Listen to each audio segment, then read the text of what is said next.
They told me I wasn't college material long before I learned to spell valedictorian. I was the girl who doodled in the margins of her math homework, who took longer than my brother to explain a science fair idea, and who, for reasons I couldn't understand yet, earned the nickname Emma the Nice One at family dinners, while my sister Jessica got the Smart One trophy. "You're not college material," my aunt had said once while passing a dish at Thanksgiving, as if the words were butter. "Just find a husband," my uncle added with a laugh the summer I'd turned 17 and started staying up past midnight with A-push notes and the glow of an SAT practice app. At home, my mother would clap politely when Jessica announced another internship and say to me with a soft smile that was really a gentle shove, "Community college is more your level, love." Those lines set the room temperature for the whole of my childhood, lukewarm at best, freezing when I tried to reach for anything beyond the family table. I learned to keep my mouth small and my notebooks big. While Jessica walked into college decision dinners with scholarships and a halo of teacher recommendations, I sat in the kitchen with a brochure for the state community college folded under my hand like a secret.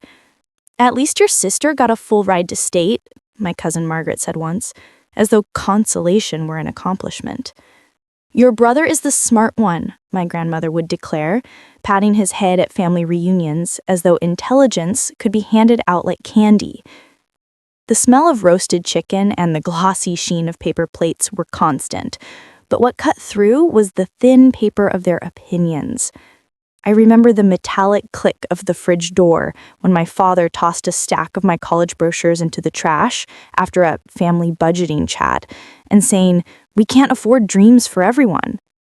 I remember looking away and pretending not to hear the way he'd say, "Girls don't need STEM degrees." So I became very good at two things: reading people's expectations and studying in secret.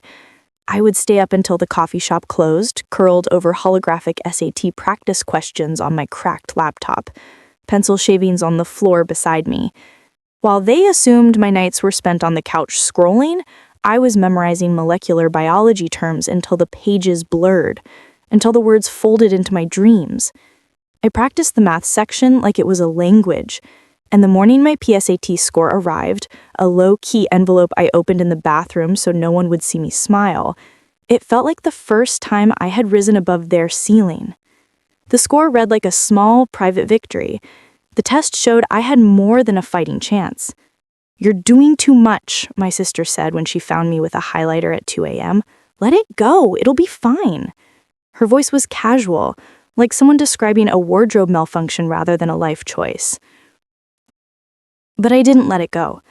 I tucked my SAT report into a book between practice tests and college brochures and old campus visit photos I never showed anyone. I printed out a picture of the Stanford campus, the sun spilling across the stone steps in a way that made me ache, and I taped it to the inside of a drawer. I kept an acceptance portal URL saved on my phone called Maybe and opened it at night to see how other applicants' statuses flashed: admitted, deferred, denied, like different constellations. I memorized the notifications page layout until I could almost predict where an email would pop up. I clicked on forms under assumed names and read threads about scholarships and letters of recommendation until the red numbers in my inbox felt like steps up. "Why waste money on a girl's education?" said one cousin at a family dinner, where my aunt tried to laugh the question into a non-question. I felt the burn of that sentence like steam from the stew. It was the kind of thing that was said with a smile, so people would think it was a joke, and yet it landed like a verdict. I learned to measure my breaths and the pauses between those lines, to hide the way my hands shook when I signed up for yet another practice test. I remember the night my mother announced casually, "We've decided to give the college fund to Jessica." She said it like she was discussing paint colors. Jessica looked pleased but not surprised. The family had rehearsed relief in the form of lack of curiosity about me. "We just want to make sure someone in this family makes the most of what we can afford," my father said, and for a moment our kitchen was a courtroom where I wasn't even allowed to stand. But what my family didn't know was that I'd already been accepted to programs that shouldn't have fit in the back pocket of their assumptions. I had applied to an array of schools: Stanford, MIT, Yale, Princeton, Johns Hopkins, Northwestern, and Cornell, among others. Not because I wanted to win a debate at the table, but because I couldn't imagine stopping at the threshold of possibility. Each application felt like a stone placed under my foot to climb a wall I had been told I couldn't scale. I remember opening the first email at midnight, my breath foggy in the screen because I had opened the windows to hear the campus I pictured more clearly. It read, "We regret to inform you." I closed it and cried. Not because I had failed, but because rejection had a voice that sounded very much like the voices around my kitchen table. That heartbreak kept me studying. Then small things began to come in that felt like breadcrumbs. An email from a scholarship committee I had quietly applied to, a call from a research lab asking if I could volunteer, a packet of materials from a summer program I had applied for with shaky handwriting on the application.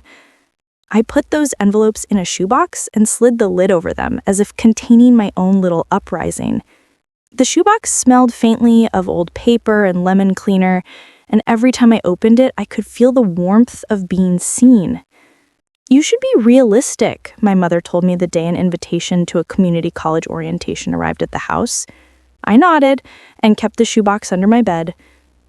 The day of Jessica's graduation party, an affair with a string of fairy lights and a cake that said, "Congrats, Jessica," in frosting the color of pride, I wore a dress that made me feel like armor and pretended not to check my phone.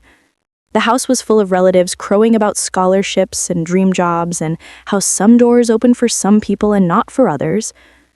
"At least she'll be able to find a good program for you," Aunt Margaret said with that sympathetic tone again, patting my arm as if my best route was through someone else's success. My hands were steady as I poured punch and handed small plates, with frosting smudged at the corner of my smile. Little did they know, the community college brochure I was holding was covering a printout of an email that read, "We are pleased to offer you admission." The paper was folded twice, its edges soft from being smoothed over by my thumb until I could almost recite the text from memory. Retention hook. The day of my brother's graduation party, I received a call from the dean of admissions at Cornell. That sentence popped into my head as the song from my childhood played, and a cousin asked, "So when are you starting community college?"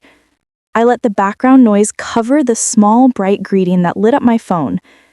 "This is Dr. Alvarez, Dean of Admissions at Cornell." I listened to the words on speaker while holding the carafe of punch and feeling the room tilt. He said calmly, "We'd like to welcome you to the entering class." My chest felt like it was trying to find a new rhythm. I tucked the phone into my dress, and for the first time in years, I allowed myself a tiny, private grin. If my family had been keeping a tally of my worth, that grin was an unmarked victory. From there, the things began to stack in ways that were both subtle and obvious to me, but invisible to them. A letter arrived with a Cornell crest embossed in gold. I slid it into my backpack and carried it around the house for days, as if proximity could make the secret more real. I started receiving emails from scholarship committees that addressed me by name and used phrases like merit award and full support. There was an offer for a $125K full-ride scholarship from a private foundation that wanted to recognize first-generation potential in STEM. $125,000 spread across 4 years, room and board included. I read and reread that number until the commas were like a drumbeat of possibility. Then another committee notified me of a $180K merit scholarship for academic achievement, meaning I could be free to study and focus without the heavy anchor of loan applications.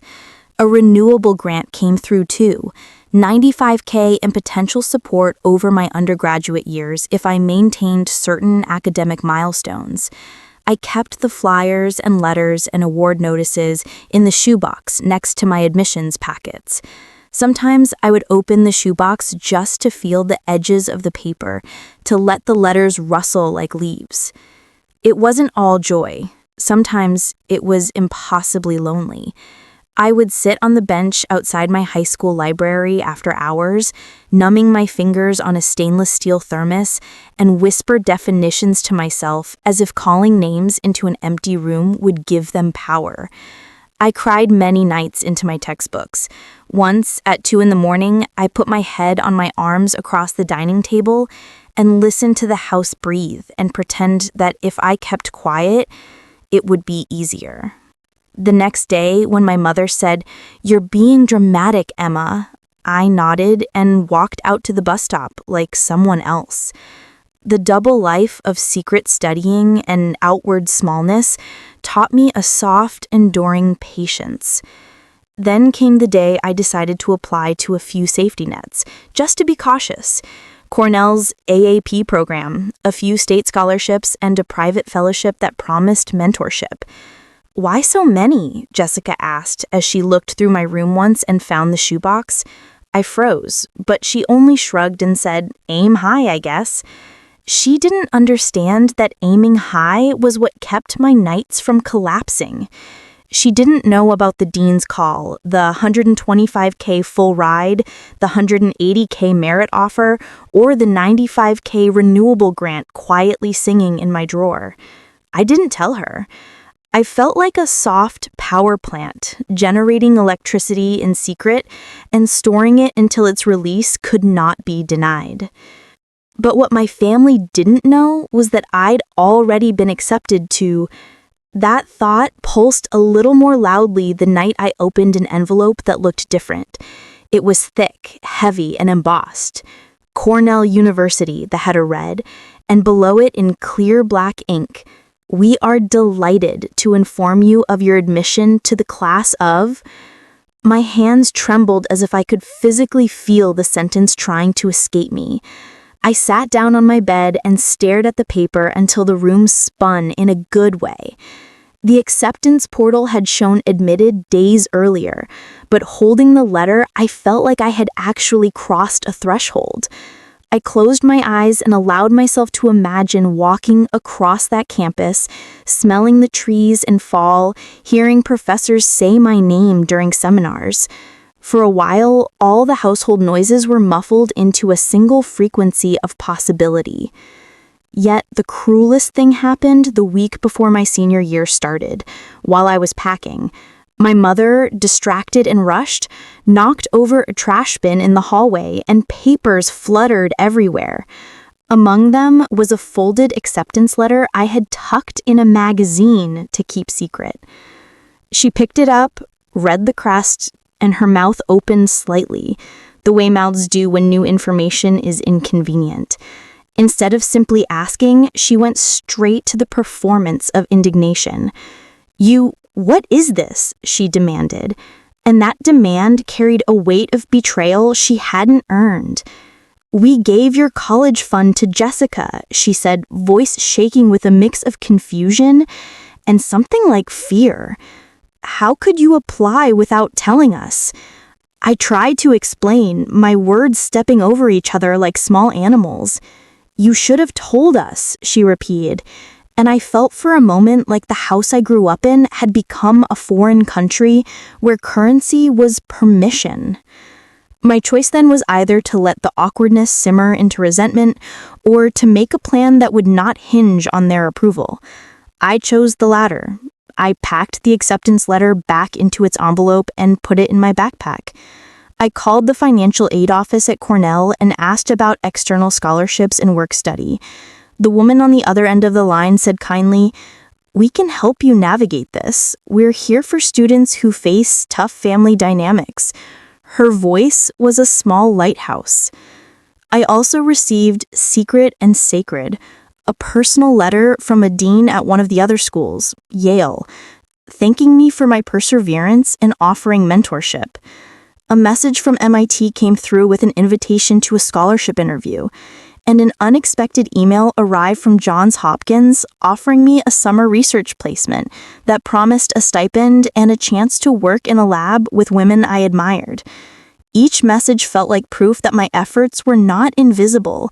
They were being witnessed by people who cared about merit more than family scripts.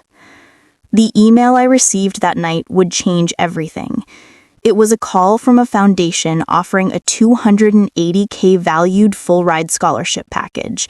Room, board, tuition, research funds, and a stipend for undergraduate research that would make it possible to graduate debt-free and to travel for conferences. The number felt absurd enough to be beautiful. I remember balancing my phone on the counter and staring at the ceiling as if the plaster could answer the question of what to do next. I could almost hear my grandmother's voice in my head saying, "At least your sister got something." And I breathed in and out until the panic settled. I knew what I had to do. I had to claim these things in my own time, on my own terms, and with my own dignity.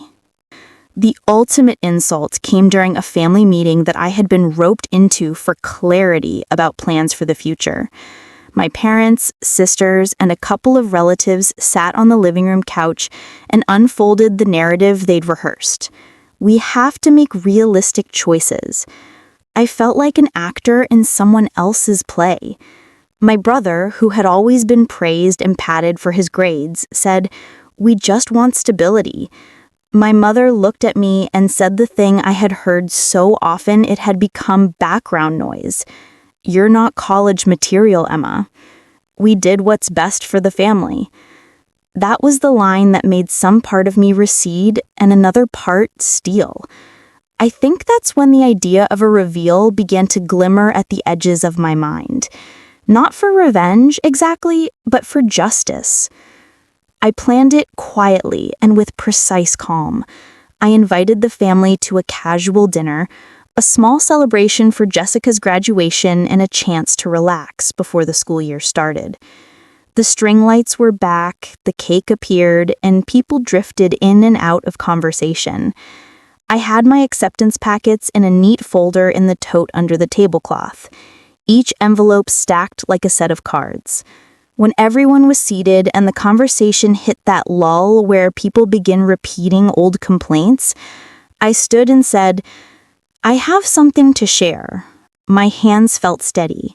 I reached into my bag and pulled out an envelope stamped with Cornell's seal.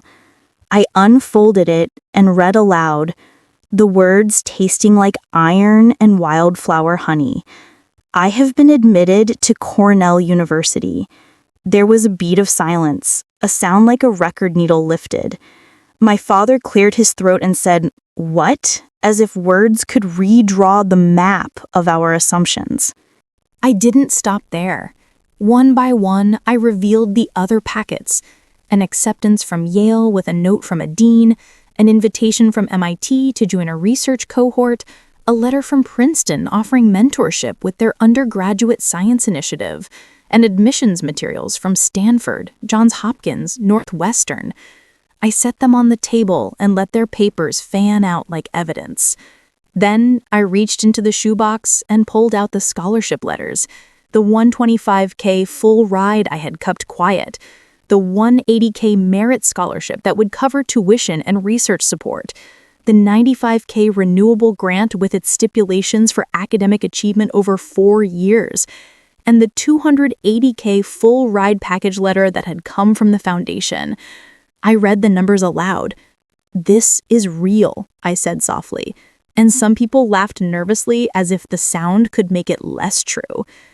The room's temperature changed from a comfortable judgment to a stunned recalibration. There was disbelief, then an attempt at denial. "This must be a mistake," one relative said, and my mother started to speak in a pattern I'd heard before, defensiveness that tried to fold into concern. "We were just motivating you," she offered, as though untruths could be a form of encouragement. Jessica's face went pale.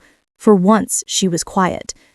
"We always believed in you," my aunt said later, after the initial shock had worn off, and people were scrambling for socially acceptable responses.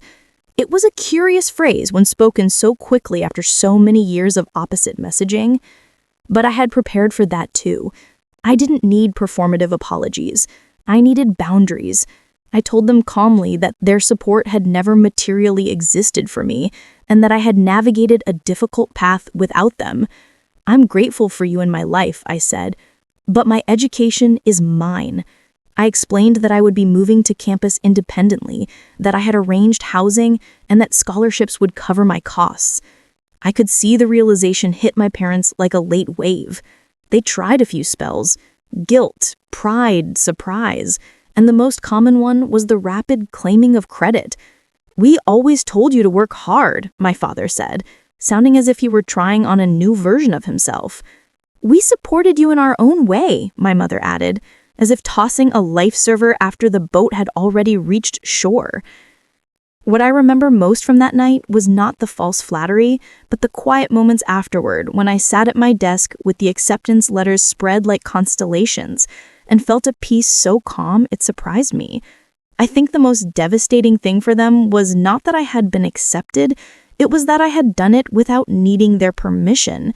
I had built an academic life on nights of solitude, on scholarship applications written in secret, on mentorships cultivated through polite persistence. The reality of my accomplishments wasn't a thing to be fought over. It was a thing I claimed. After the reveal, life shifted in ways both mundane and miraculous. My parents tried to do damage control. There were apologetic phone calls, awkward attempts to reframe past comments as tough love, and small, insincere gifts meant to buy proximity. "We were just motivating you," my mother repeated again, as if repeating the phrase would somehow make it true. I listened with the calm of someone who had already made their decision. I moved forward with a plan: enroll at Cornell, accept the $125K full ride from the private foundation that offered mentorship and a study stipend, and keep the $180K merit scholarship as a safety net, should the other funding change.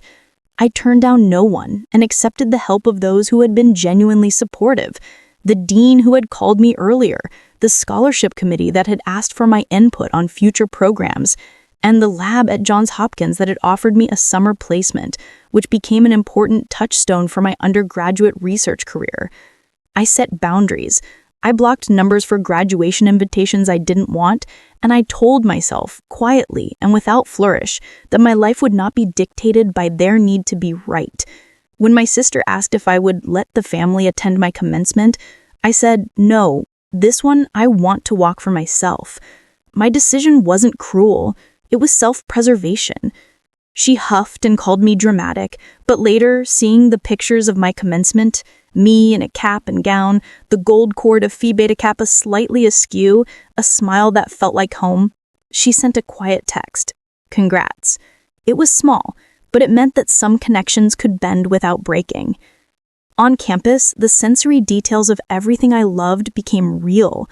The acceptance portals I had once clicked on in secret were now places where I registered for orientation and picked my first classes. The crispness of syllabus paper, the smell of new textbooks, the tactile satisfaction of marking up articles for discussion, all of it became my everyday. I sat in labs where equipment hummed and smelled of solvent and possibility, and I felt the thrill of experiments that yielded results I could explain. I showed up to scholarship award ceremonies wearing dresses that weren't armor, but celebration, and I was handed plaques and checks that felt like iron anchors to my future. Professors congratulated me, and a few sent handwritten notes that I kept folded in a drawer like letters from friends I hadn't yet met. Academically, I thrived. My SAT of 1580, once a secret pride, got me into conversations with advisors. My sister's 1200 was mentioned at family events, but did not determine my trajectory. I earned research assistant positions in summer fellowships that expanded into published papers. I found mentors, women like Amanda and Sarah and Margaret, whose guidance felt like brakes and wings at once. I graduated summa cum laude, tapped for Phi Beta Kappa, and later accepted a fully funded PhD position that covered tuition and provided a living stipend. The Forbes piece that named me to a 30 under 30 in education list felt surreal until I remembered the long, small compassings of my life. Nights with flashcards, the shoebox of envelopes, the quiet phone call with a dean. When people ask me now about revenge, I always say I never wanted to hurt anyone. My reveal wasn't about humiliation. It was about truth. I remember standing at a podium years later, IP address on my laptop gloaming, Forbes open on a tablet beside me, and saying, education isn't a prize you only give to the already believed in. It's the work of the unseen. My voice was steady, warm, conversational, the same tone as when I read the letters aloud at that dinner family, only now with years wrapped around it like a cloak. I lived debt-free because of those scholarships, and my early career offered a six-figure research position that allowed me to fund projects focusing on women in STEM. I published articles, mentored students who reminded me of my younger self, and eventually applied for and received a funded position at a top PhD program. I felt the quiet joy of being able to say no to family pressure, and the deeper joy of being able to give back, not out of guilt, but because I wanted to create ladders where none had existed for me. People still ask, with a curious mixture of awe and suspicion, how did you manage it? I always tell them the same things. I studied, I asked for help, I applied for every opportunity I could find, and I kept those small papers, letters, emails, awards, like talismans. I tell them that the real victory wasn't the letters themselves, but the persistence, the nights of study, the small rejections turned into lessons, the way I learned to be my own advocate. I remember the precise sensory detail of sliding a scholarship letter from an envelope and reading the number, the commas like beats in a new song, and I remember the smell of campus in the fall when I first walked between buildings with my tote bag and my heart full. If there's a moral, it's not a neat one. There's no single line to sum up how to turn familial doubt into academic triumph. But I can offer these truths. Your worth isn't a report card someone hands you at a family dinner. Sometimes the people closest to you will underestimate you, not out of malice, but out of fear or habit. And sometimes the most intimate acts of courage are performed quietly. I could have shouted my acceptance and demands into the room much earlier, but I chose to let my work speak and to reveal it in a way that preserved my dignity. When they said, girls don't need STEM degrees, I let my lab notebooks answer. When they said, just find a husband, I let my fellowship letters speak. When they told me I wasn't college material, I walked across a stage in a cap and gown and did not invite them. Now, years later, when my family asks for updates, I tell them about conferences and papers and students I mentor. I don't withhold my life like a secret weapon. I simply hold it at a distance until it is safe to share. I let them come to me, and when reconciliation feels honest, I accept it. When it doesn't, I keep moving. The Cornell acceptance letter I once found in the trash, ironic and absurd, became one of my most treasured items because it reminded me of where I had been and the ridiculousness of assumptions. I keep it in a frame now, not as a trophy to fling in someone's face, but as a reminder that sometimes the world hides good things where people least expect them. If you're listening and you feel underestimated, I'm telling you this as a friend. Keep the shoebox. Keep the practice tests and the late-night notes. Apply anyway. Read the emails that feel like they might be for someone else. They might be for you. The world occasionally drops crumbs of proof that you're more than the sum of others' expectations. When you get them, hold them close and build from them. You don't have to announce everything at once or at all, but if you want to reveal, do it with the calm precision of someone who knows how to wait and how to act. My reveal didn't break my family apart. It simply changed how we sat at the table. I moved out, finished my degree with honors, started a life that paid for itself, and found peace and knowledge. That was the revenge people imagine. But what I felt was mostly relief. The relief of no longer having to carry other people's low expectations. The relief of being allowed to be brilliant in my own quiet way.